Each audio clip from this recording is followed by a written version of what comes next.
તમામ વાલીના દર્શક મિત્રો, તમારું અમારી આ ચેનલમાં હાર્દિક સ્વાગત છે।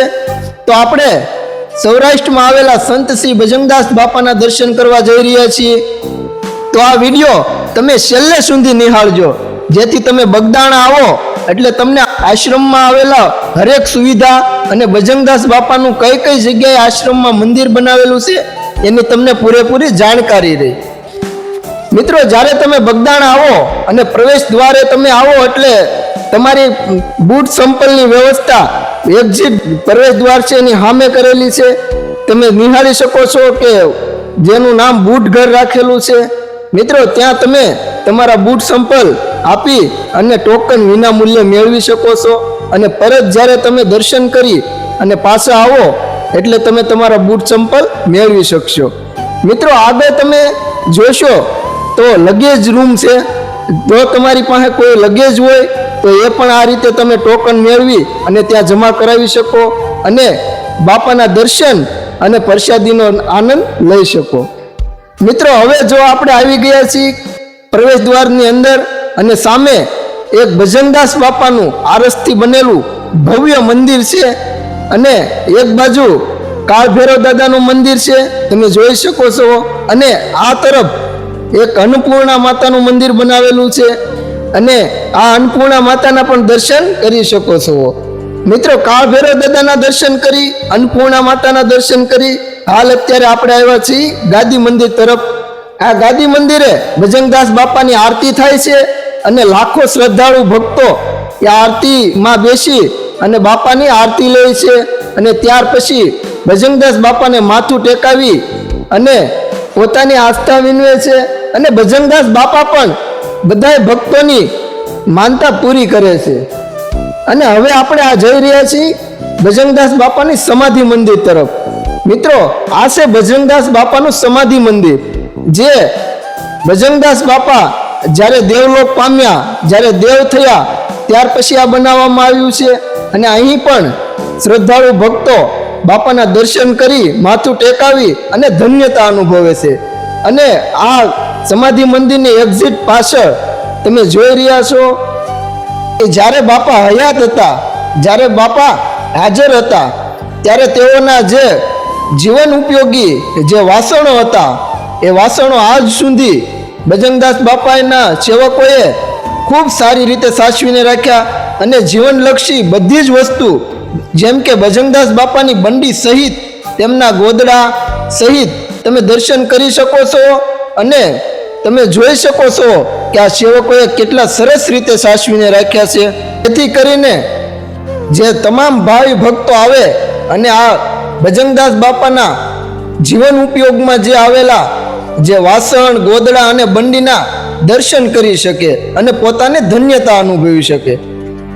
અને ત્યાર પછી આપણે જાશું ભજનદાસ બાપા જે વડલા નીચે બેસતા અને તેમના ઈષ્ટદેવ ભગવાન શ્રી રામના ધ્યાનમાં ધ્યાન ધરી અને રામધૂન પણ લેતા એ વડલા નીચે આપણે જઈ રહ્યા છીએ।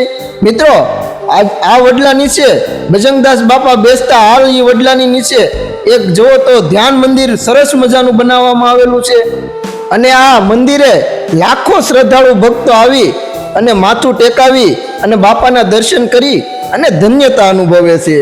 અને ત્યાર પછી બાપાના દર્શન કરી અને આ મંદિરની ફરતે પ્રદક્ષિણા પણ કરે છે। મિત્રો, ઘણા લોકો કહે છે કે ભજનદાસ બાપા આ એક વડલાના ડાળમાં દેખાય છે, પણ ભજનદાસ બાપા જેને સાચી શ્રદ્ધા ભજનદાસ બાપા ઉપર હોય ને એને જ ભજનદાસ બાપા દેખાય છે અને ઘણા લોકોને પણ ભજનદાસ બાપાએ દર્શન દીધા છે। ખરેખર ભજનદાસ બાપાનું આખું મુખ આ વડલાની ડાળમાં દેખાય છે, તો હું તમને એના દર્શન કરાવી રહ્યો છું। જો તમારા ભાગ્યમાં હોય તો તમને ભજનદાસ બાપા હાલ પરચો આપે છે। ત્યાર પછી તમે જોઈ રહ્યા છો કે આ મંદિરની આજુબાજુ સરસ મજાના ઝાડ વાવેલા છે અને જો તમે બહારથી આવ્યા હોય અને તમારે વિશ્રામની જરૂર હોય તો ગમે તે જગ્યાએ આ ઝાડ નીચે બેસી અને તમે આરામ કરી અને બાપા સીતારામના જાપ કરી શકો છો। ત્યાર પછી આપણે જઈ રહ્યા છીએ જે ભજનદાસ બાપા જે ગાડીમાં ભજન કે ધૂનના પ્રોગ્રામમાં જતા એ ફોર વ્હીલ બજરંગદાસ બાપા જે ગાડીમાં બેસતા એ ફોર વ્હીલ આજ સુધી પોતાના સેવકોએ હાંસવીને રાખી છે. જો તમે બજરંગદાસ બાપાના જે ફોર વ્હીલ છે, જે ગાડી છે, એના દર્શન કરી શકો છો.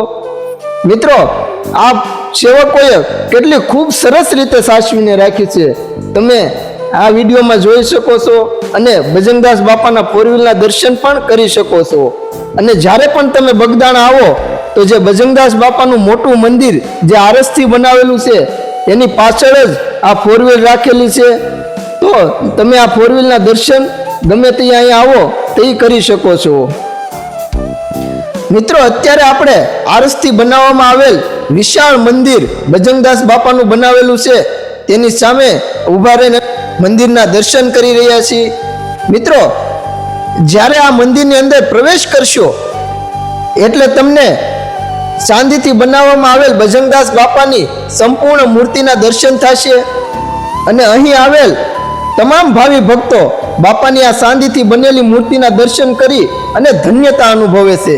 અને ત્યાર પછી અહીં આપણે ઉપર જશું ત્યારે બાપા સીતારામના ઈષ્ટદેવ ભગવાન શ્રી રામના દર્શન કરશું. અહીં આપણે રામજી મંદિરની અંદર ભગવાન શ્રી રામ, લક્ષ્મણજી અને માતા સીતાના દર્શન કરશું. તમે જોઈ રહ્યા છો કે અહીંયા ભગવાન શ્રી રામ, લક્ષ્મણજી અને માતા સીતાની ખૂબ સુંદર મૂર્તિ છે. તો રામજી મંદિરની આ તરફ આપણે ગણપતિજીના દર્શન કરીશું અને બીજી તરફ આપણે હનુમાનજીની મૂર્તિના દર્શન કરીશું. અહીંથી હવે આપણે નીચે ઉતરશું અને આપણે જઈશું ભોજનશાળા તરફ. તો મિત્રો, આ ભોજનશાળામાં દરરોજ હજારોની સંખ્યામાં ભાવિ ભક્તો બાપાનો પ્રસાદ લે અને ધન્યતા અનુભવે છે અને ધન્યતા પ્રાપ્ત કરે છે. અહીં ગામો ગામથી સ્વયંસેવક મિત્રો પોતાના ખર્ચે આવી અને સેવાઓ આપે છે. મિત્રો, હવે આપણે દર્શન કરીશું આ દુનિયાનું સૌથી મોટું રસોડું જે બાપાના આશ્રમમાં આવેલું છે. તો ભાવથી નિહાળજો અને કહેજો કે બજરંગદાસ બાપાનું રસોડું કેવડું મોટું છે. કમેન્ટમાં તમે જરૂરથી જણાવજો. તો મિત્રો, તમને આ વિડીયો કેવો લાગ્યો? જો તમને આ વિડીયો ગમ્યો હોય તો વિડીયોને લાઈક કરો, શેર કરો અને ચેનલને સપોર્ટ કરજો. અને તમારા મિત્રોને પણ આ વિડીયો શેર કરી અને બાપાના આશ્રમની સંપૂર્ણ માહિતી વિશે જણાવો. બાપા સીતારામ વાલા. જય હિન્દ, જય ભારત.